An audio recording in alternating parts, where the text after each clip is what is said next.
संसार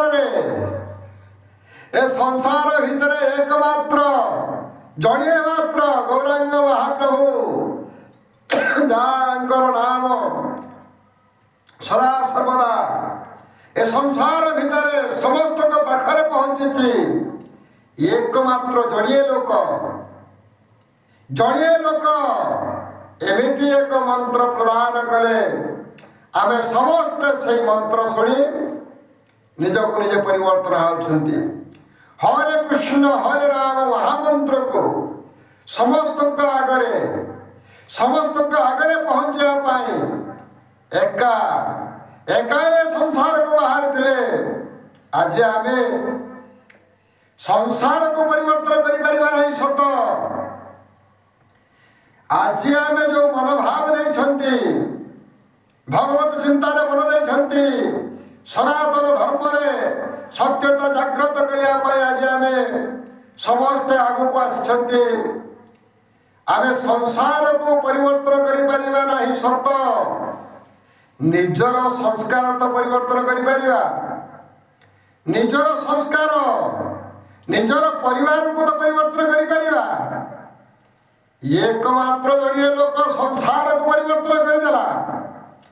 आज आम भितर एत बुद्धि विवेक ज्ञान थाई एत शिक्षागत योग्यता थाई आज मनीष कहीं अधपतन हम जड़िए मात्र संसार को जड़ेदेले हरिनाम महामंत्र बोली समस्त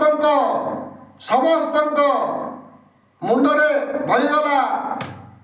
आज आम समस्त हरिनाम महामंत्र बोली निज सदा सर्वदा मन भर को नहीं पुणी आम एत बड़ भूल कहीं कर आज कहीं अल्प आयुष हवा कहीं आम आयुष क्षति हम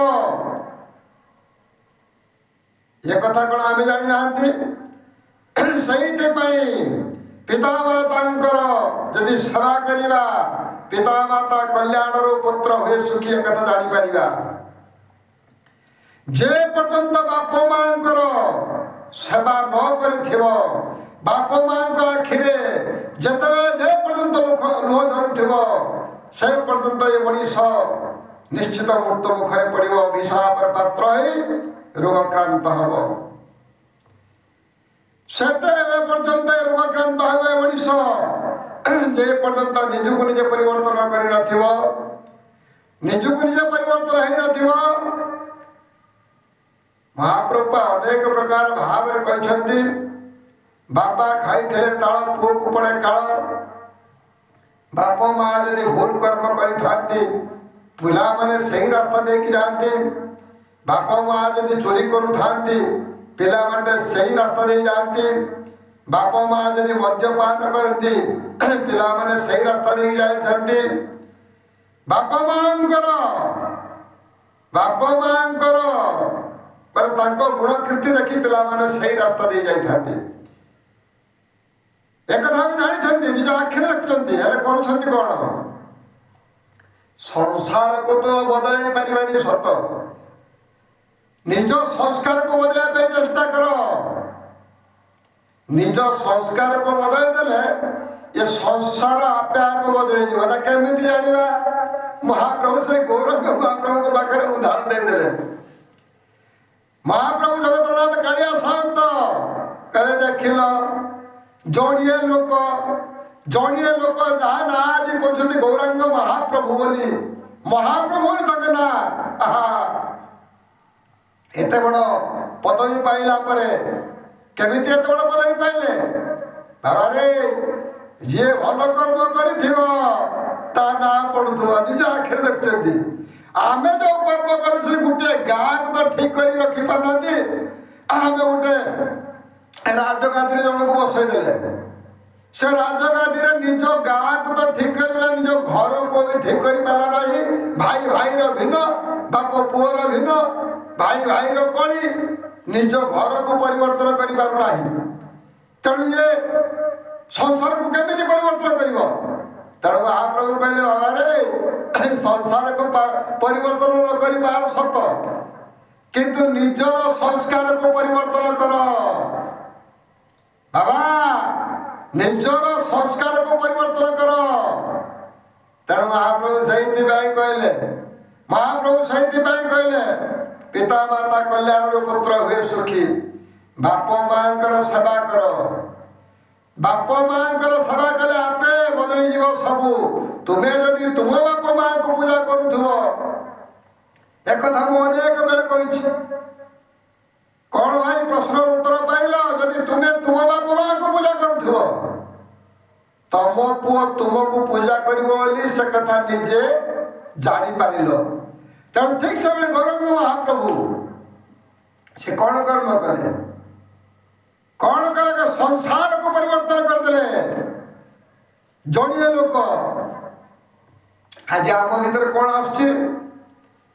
ସେ ମନୋଭାବ ନାହିଁ, ଅହଙ୍କାର ମନୋଭାବରେ ଯୋଉ କର୍ମ କରିବ ଅଜ୍ଞାନତା ବଢିଯିବ। ତେଣୁ ଏ ସଂସାରକୁ ପରିବର୍ତ୍ତନ କରିବ କଣ? ତମ ନିଜ ଗାଁକୁ ପରିବର୍ତ୍ତନ କରିପାରିଲ ନାହିଁ, ନିଜ ଘରକୁ ପରିବର୍ତ୍ତନ କରିପାରିଲ ନାହିଁ। ବାବୁରେ ନିଜେ ବି ପରିବର୍ତ୍ତନ ହେଲୁ ନାହିଁ, ହେଇପାରିଲୁ ନାହିଁ। ତେଣୁ ମହାପ୍ରଭୁ ଏଇଥିପାଇଁ କହିଲେ, ଭାଗବତରେ ଏଇଥିପାଇଁ ଲେଖାଗଲା, ମନ ତୋହର ନିଜ ଗୁରୁ ଉଦ୍ଧବ କେତେ ତୁ ପଚାରୁ। ଏ ଉଦ୍ଧବ, ଯାହା ପଚାରୁଛୁ ନିଜକୁ ନିଜେ ପଚାର। ନିଜେ ଠିକ କରିଛୁ ନା ଭୁଲ କରିଛି? ଏ କଥା ଶୁଣିଲା ପରେ ମହାପ୍ରଭୁ କହିଲେ ଇଏ ଏମିତି ସେମିତି କଥା ନୁହଁ ନା, ଇଏ କୋଉ କଥା? ଭକ୍ତି ରସ କଥା। ଭକ୍ତି ରସ ବାଣୀ ଜାଣିଲେ ଶୁଣିଲେ ସିନା ଉଦ୍ଧରିବ ପ୍ରାଣୀ। ଏଣୁ କରି ଭଜୁଥିବା ନୀତି ହରି ହରି, ଇଏ ଭବ ସଂସାରୁ ଦିନେ ହୋଇଯିବା ପାରି। ହରିଙ୍କର ନାମ ସଂକୀର୍ତ୍ତନ କଲେ, ନିଶ୍ଚିତ ଭବ ସଂସାର ପାରି ହେଇଯାବ। ଭଗବାନ କି ଜୟ।